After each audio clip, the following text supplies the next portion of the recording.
kita Nabi Muhammad sallallahu alaihi wasallam pernah bersabda, ta'awadzu billahi min jubil husni. Qalu wa ma jubul husni ya Rasulullah? Qala wadin fi jahannam.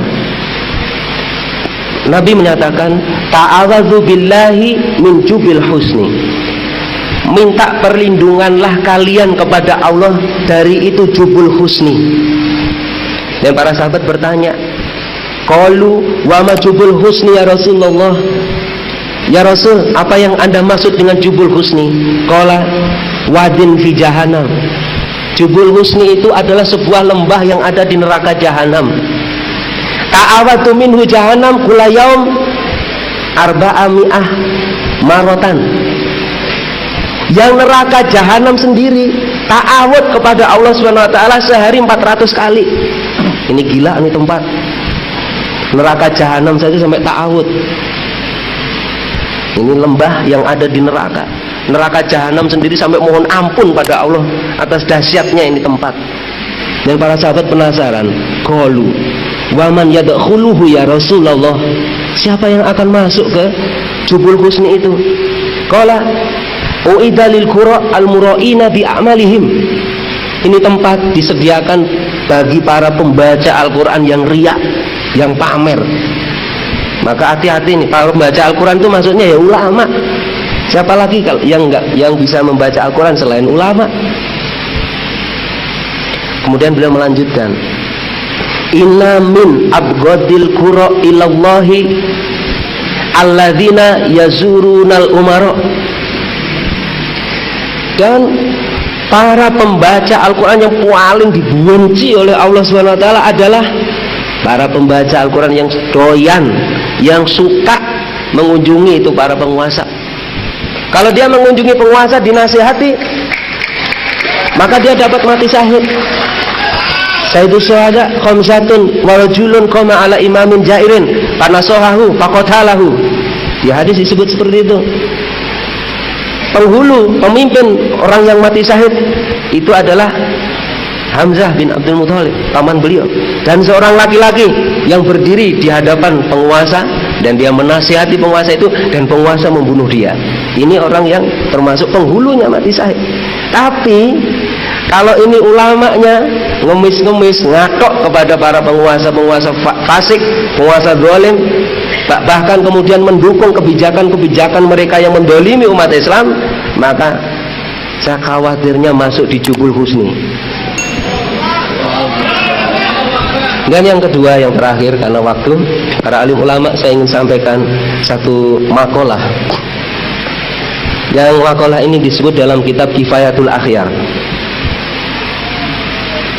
Di dalam kitab Kifayatul Akhyar, pengarang kitab itu menyatakan begini, wal yahdar kulal hadri ayastaghfiru bilisanihi wa qalbihi musirun ala baqaihi ala zulmi wa juri wa adami iqamatil hududi wa baqaihi alal ghashi li ra'iyati fayubawa bi ghadabin minallah. Berhati-hatilah dengan sepenuh kehati-hatian, kata beliau. Ada orang yang dia istighfar, suka baca istighfar nih, bahkan membuat majelis istighfar, majelis zikir kemana-mana. Dia istighfar dengan lisan dan hatinya, musirun, tetapi dia tetap musirun ala baqaihi ala zulmi wa juri. Dia tetap melakukan kedoliman dan dosa.